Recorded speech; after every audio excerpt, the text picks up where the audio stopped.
Hello everyone, आप सभी का स्वागत है स्टडी डायनेमिक्स में। और आज की वीडियो में हम लोग जो पॉलिटी का सीरीज हम लोग चला रहे हैं घटना चक्र को लेके उसको कंटिन्यू रखेंगे। और जैसे कि मैंने आप लोग को पहले भी बोला, फिर से आज बता रही हूँ कि ये सीरीज जो है वो बस रिवीजन पर्पस के लिए, ताकि आपका टाइम वेस्ट ना हो। तो अगर आप चाहते हो कि आपका कॉन्सेप्ट क्लैरिटी हो तो उसके लिए मैं अलग से सीरीज चलाऊंगी, बट ये आप लोग के पर डिपेंड करता है कि आप लोग अपना कितना सपोर्ट प्रोवाइड करते हो। और जितना से जितना आप लोग वीडियो को लाइक करोगे, चैनल को सब्सक्राइब करोगे, इससे मोटिवेशन मिलेगा, तो मैं और ज़्यादा इस चीज़ को प्रमोट करने की कोशिश करूँगी। क्योंकि जहाँ जब तक मोटिवेशन नहीं मिलता तब तक इंसान थोड़ा काम थोड़ा कम उतना उस पे इतना ज़्यादा ध्यान देता नहीं है। तो अगर आप लोगों ने नहीं देखा तो प्लेलिस्ट मैंने ऑलरेडी बना रखा है, तो अगर आपने फंडामेंटल राइट डीपीएसपी नहीं देखा तो वहाँ से जाके आप रेफर कर सकते हो। वहाँ पे सारे इंपॉर्टेंट वीडियो अवेलेबल हैं। और आज के वीडियो में हम लोग फंडामेंटल ड्यूटी को कवर करवाने वाले हैं। तो फंडामेंटल ड्यूटी से भी काफ़ी सारे एग्जाम जो क्वेश्चन जो है आपको एग्जाम में ऑलरेडी पूछे गए हैं। और इससे 2-3 ऐसे क्वेश्चन हैं जो कि आपको हर बार रिपीट मोड पे आ जाते हैं। तो उसको देखते हैं थोड़ा बहुत। तो जो फंडामेंटल ड्यूटी है उसका जो आइडिया है वो कहाँ से लिया गया है? यूएसएसआर से लिया गया है। अभी उसको प्रेजेंटली अभी क्या बोला जाता है? रसिया बोला जाता है, कि यूएसएसआर बहुत जो डिफरेंट कंट्रीज में ब्रेकडाउन हो गया था। तो यहाँ से आपको अगर क्वेश्चन में ऑप्शन अगर रसिया होगा तो रसिया आंसर नहीं होगा, यूएसएसआर होगा तो यूएसएसआर होगा। अगर यूएसएसआर नहीं रहता है, रसिया होता है, तो आप ऑप्शन रसिया टिक कर सकते हो। और ये जो रिकमेंडेशन किसका था? तो स्वर्ण सिंह कमेटी का रिकमेंडेशन था। और ये भी आप लोग याद रखना कि स्वर्ण सिंह कमेटी जो था कोई ऑफिशियल कमेटी नहीं बनाया गया था। कुछ ऐसा नहीं था कि उसको ऑफिशियली कोई पावर मिला हुआ था, ठीक है।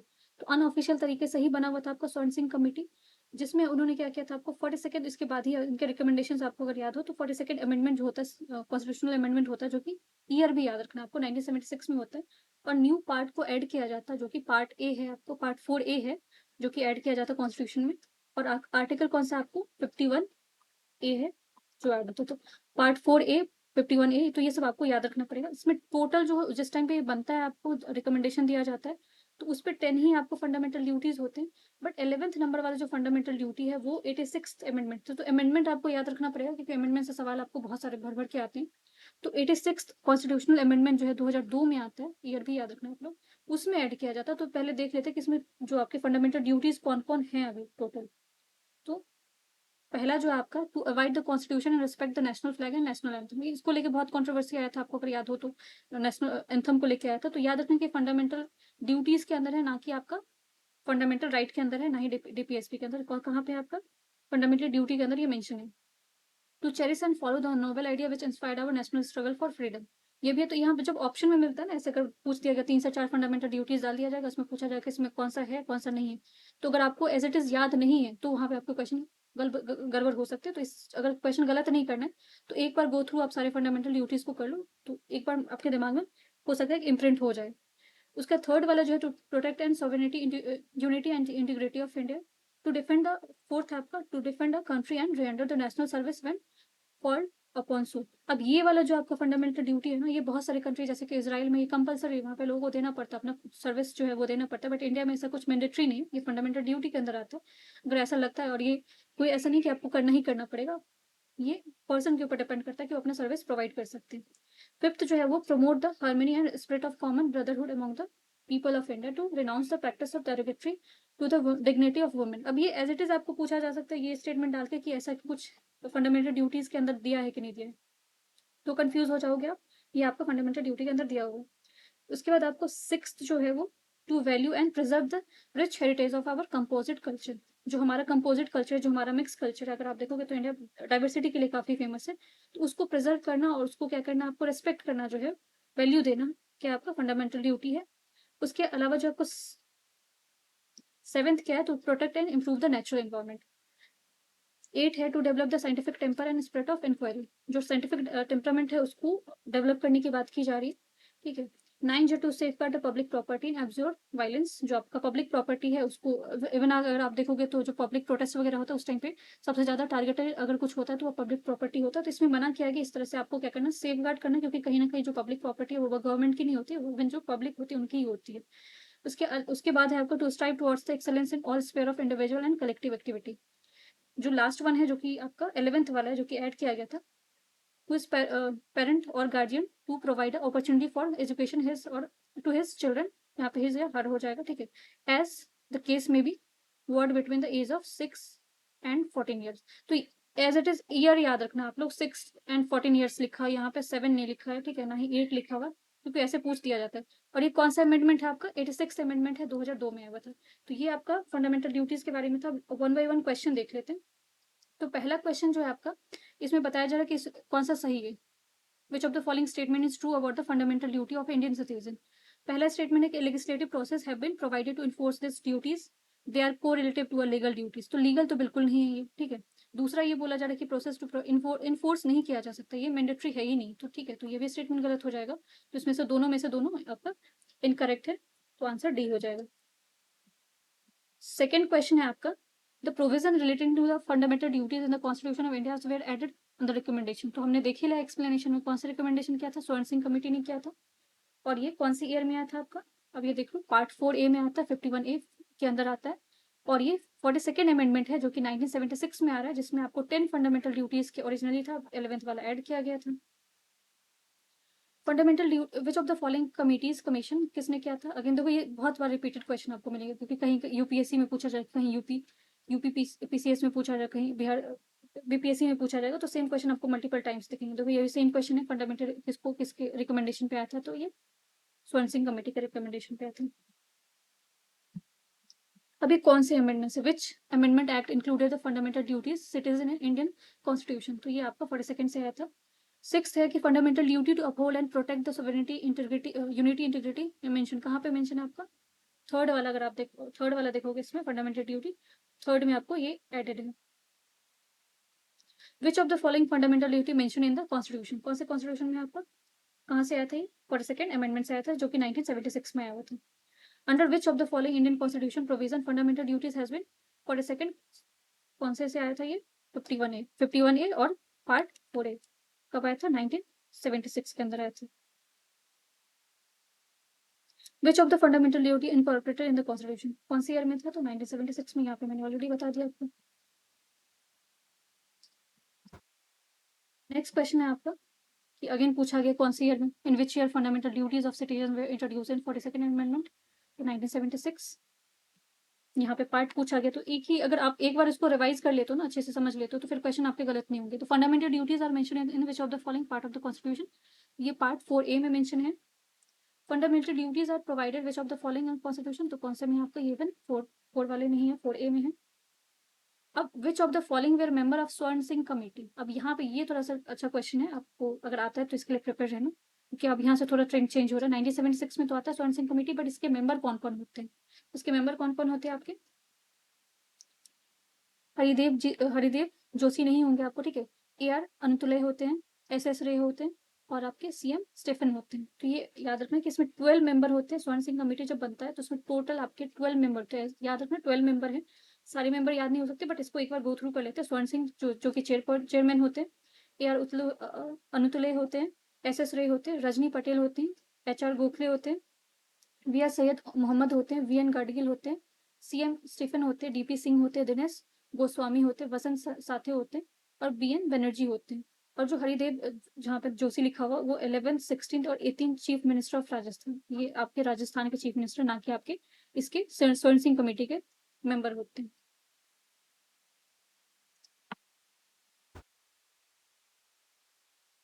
नेक्स्ट क्वेश्चन है आपका, by which constitutional amendment fundamental duties, तो ये कितने बार क्वेश्चन आ गया, 42nd अमेंडमेंट से आता है आपका।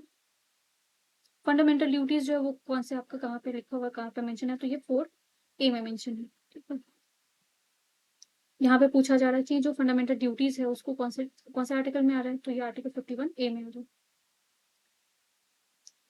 The 10 commandment which were added 42nd में 10 आपको फंडामेंटल ड्यूटीज होते हैं। 11th आपको याद है कि 2002 में आता है। तो ये क्या होता है, फंडामेंटल ड्यूटीज है, इसको क्या बोला जाता है? नेक्स्ट क्वेश्चन है आपका, question number 18, which of the following amendment act is related to the fundamental duties in Indian constitution, तो ये आपको 42nd है। अगेन सेम क्वेश्चन है, अमेंडमेंट से पूछा गया, fundamental duties incorporated in the constitution, कौन सा? 42nd से किया गया। अब 42nd 1976 में आता है, इनकॉर्पोरेट करता है कॉन्स्टिट्यूशन में, न्यू चैप्टर, कौन सा न्यू चैप्टर करता है? तो फंडामेंटल ड्यूटीज करता है। Which of the following statement regarding the fundamental duty is not correct, अब स्टेटमेंट वाला क्वेश्चन आ गया तो थोड़ा लेंदी क्वेश्चन जब भी आता है तो गलत होने के चांसेस बहुत होते हैं। तो अगर नॉट ट्रू पूछा है तो नॉट देखना है यहाँ पे। तो they are enforce by writ, ठीक है, तो ये तो रिट से हो ही नहीं सकता। रिट से आपका क्या इन्फोर्स हो सकता है? आपका फंडामेंटल राइट हो सकता है, ना कि जो है आपका ड्यूटी हो सकता है। इवन डीपीएसपी भी आपका रिट से नहीं इन्फोर्स हो सकता। रिट से कौन सा इन्फोर्स होता है? फंडामेंटल राइट्स होते हैं। तो ये स्टेटमेंट गलत है। बाकी आपको they can be promoted only by constitutional methods, तो हाँ ये सही है। दे कैन बी, अब यहाँ पे बहुत सारे लोग ओनली देख के क्या करेंगे, इसको ही गलत करेंगे, बट हमेशा ओनली गलत नहीं हो, तो हमें चारों का चारों स्टेटमेंट पढ़ना पड़ता है। They can be use for interpreting ambiguous statement, तो ये भी सही है। The performance of any particular duties come with in the sphere of constitutional law which can court has decided, ये भी सही है। बट ये आपका क्या रिट्स के थ्रू इसको ये ना तो ये इन्फोर्स हो सकता है, ना ही डीपीएस में इन्फोर्स हो सकता है, तो इसलिए स्टेटमेंट गलत हो जाएगी। 22nd क्वेश्चन है कि under the constitution of India which of the following is not again not पूछा गया, कौन सा फंडामेंटल राइट नहीं है। तो डेवलप अ साइंटिफिक टेम्पर हमने देखा, ये तो है। सेफ गार्ड पब्लिक प्रॉपर्टी, ये भी है आपको। अवॉइड करना कॉन्स्टिट्यूशन को रिस्पेक्ट करना, ये भी है आपको। To vote in a general election, ये नहीं है, ना ही ये आपका फंडामेंटल राइट है, ना ही आपका फंडामेंटल ड्यूटी है ये। अब 51 ये जो डील्स फंडामेंटल से डील करता है, इसमें कितने आपके ड्यूटीज मेंशन है? तो टोटल कितने आपके 11 है। अगर ओरिजिनली पूछा जाए कितना था तो 10 था, जिसको एक ऐड किया गया 2002 में।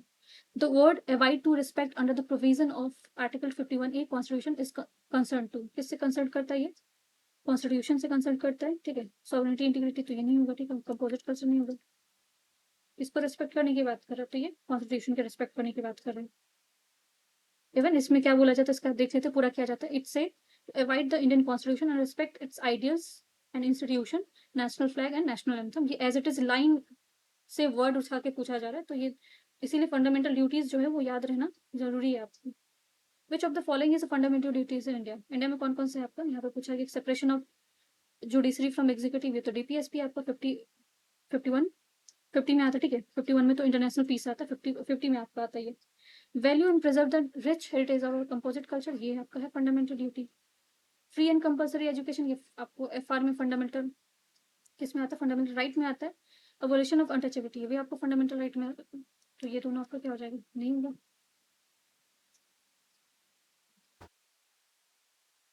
नेक्स्ट है आपका क्वेश्चन नंबर 26। तो fundamental duty of citizen do not include, क्या नहीं इंक्लूड करता है?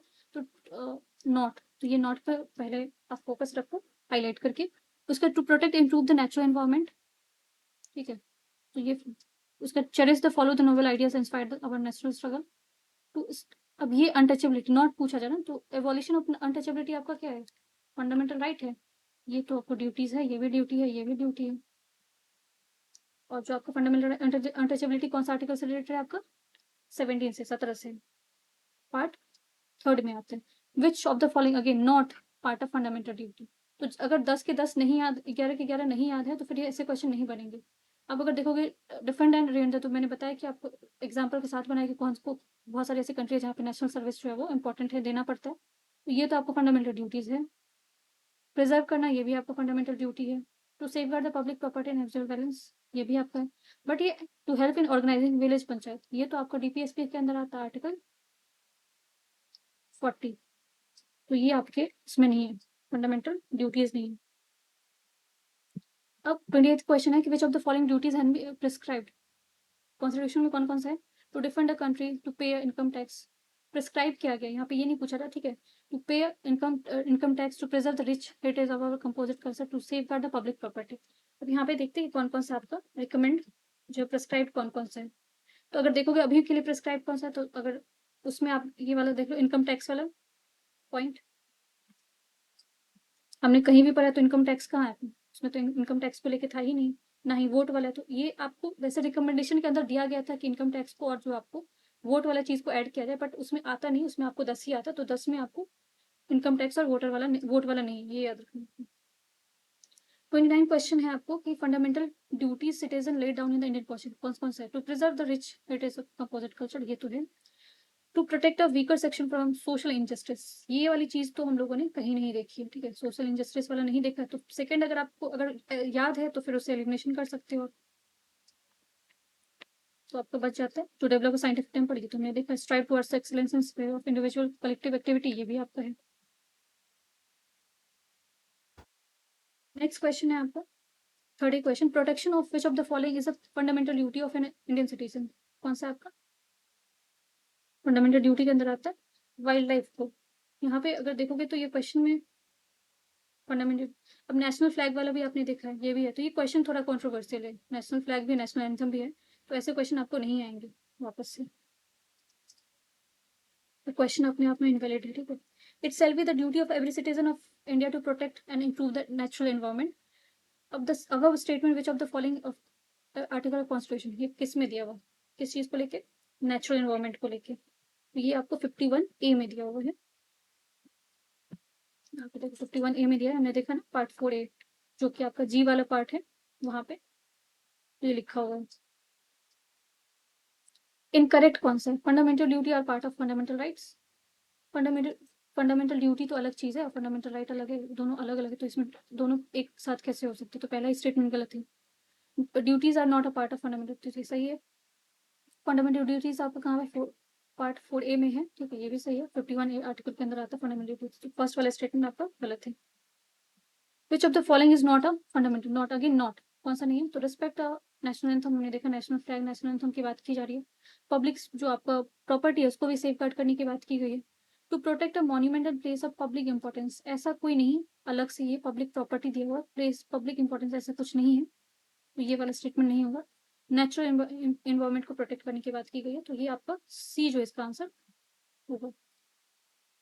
Which of the following is not, again fundamental duties में से कौन सा नहीं है, तो नेचुरल एनवायरमेंट इंप्रूव करने की बात की गई, नेशनल एंथम के बारे में भी बात किया गया, ये वाला स्टेटमेंट देखो क्वेश्चन ही मतलब as it is same question repeat करके पूछा जा रहा है, ये भी होगा, बट जो ये थर्ड स्टेटमेंट है जो कि protect monument and place of national importance, ये नहीं होगा। ये आपका कहाँ पे मेंशन है, डीपीएसपी में, कौन से आर्टिकल में, आर्टिकल 49 में। नेक्स्ट क्वेश्चन है कि which of the following is not, not again not in part 4A, fundamental duty में नहीं है। To respect a national flag ये है, प्रमोट ब्रदरहुड ये भी बात की गई है, to preserve and rich heritage of composite culture ये भी है, बट ये टीचर रिस्पेक्ट जैसे कुछ नहीं है, ठीक है, तो ये आपको नहीं है, और ये कहीं भी 11 फंडामेंटल ड्यूटीज के अंदर मेंशन नहीं है। क्वेश्चन नंबर 36 है, under the constitution of India which of the following is not, again not fundamental duty, इसमें से कौन सा नहीं है, to vote in a public election, ये नहीं है ना, ना ही इनकम टैक्स है ना ही वोट वाला है, बाकी ये आपको है साइंटिफिक टेम्पर, सेफ गार्ड करना पब्लिक प्रॉपर्टी और रिस्पेक्ट करना कॉन्स्टिट्यूशन को, ये सारी चीजें हैं आपको मेंशन, जैसे कि आप देखोगे साइंटिफिक टेम्पर की बात किस में की गई, एच में बात किया गया, 51 के एच में, सेफ गार्ड पब्लिक प्रॉपर्टी 51 के आई में बात किया गया, और ए वाला जो उसके अंदर क्या आपको कॉन्स्टिट्यूशन को रिस्पेक्ट करना है, वाइट करना और रिस्पेक्ट करना किस चीज को, नेशनल फ्लैग और नेशनल एंथम वाले पॉइंट को। अब यहाँ पे क्वेश्चन दिया अगेन नॉट दिया है कि कौन सा इसमें नॉट करेक्ट है।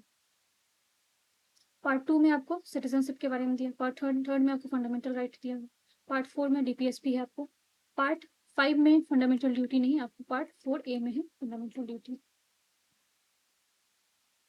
To uphold protect and sovereignty unity, अब ये वाला स्टेटमेंट जो है ना, बहुत सारे लोग किस चीज से कंफ्यूज हो जाते हैं, प्रियम्बल से, और बहुत सारे लोग आंख बंद करके प्रियम्बल टिक करके आ जाते हैं एग्जाम में, बट ये आपका फंडामेंटल ड्यूटी में है, ठीक है, तो ये फंडामेंटल ड्यूटी इसका आंसर होगा।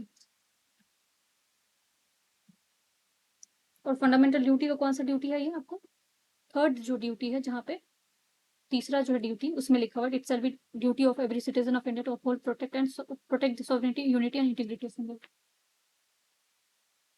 39 में कि how many fundamental duties are in the Indian constitution, कितने हैं आपके टोटल, 11 हैं। अब 40 क्वेश्चन है, यहाँ पे आपको मैच करना है, कौन सा किस चीज से मैच करे, तो उसको यहाँ पे देख लेते हैं। Foster respect the international relation आपको 51C के अंदर आता है, जो कि डीपीएसपी है। टू कंपैशन लिविंग क्रिएचर, ये 51A के अंदर आता है। To develop a spirit of inquiry 51A के अंदर आता है, एच के अंदर, ठीक है। जुडिशरी को सेपरेट करना है किस चीज से आपको, एग्जीक्यूटिव एंड पब्लिक सर्विस, ये 50वें के अंदर आता है। ये आपको फंडामेंटल ड्यूटीज को लेकर सारे क्वेश्चन थे। नेक्स्ट वाला जो हम लोग कवर करेंगे वो प्रेसिडेंट को लेकर कवर करेंगे। और अगेन मैं आप लोगों से रिक्वेस्ट करती हूँ कि ये आपका रिवीजन वाला वीडियो ही है, कोई मैं कॉन्सेप्ट बेस्ड वीडियो नहीं बना रही हूँ, बट इससे अगर मुझे बहुत अच्छा सपोर्ट मिलेगा तो मैं नया इनिशिएटिव स्टार्ट करूंगी, जिसमें आपको जो है कॉन्सेप्ट क्लैरिटी के लिए भी वीडियो अलग से बनाऊंगी। Thank you so much.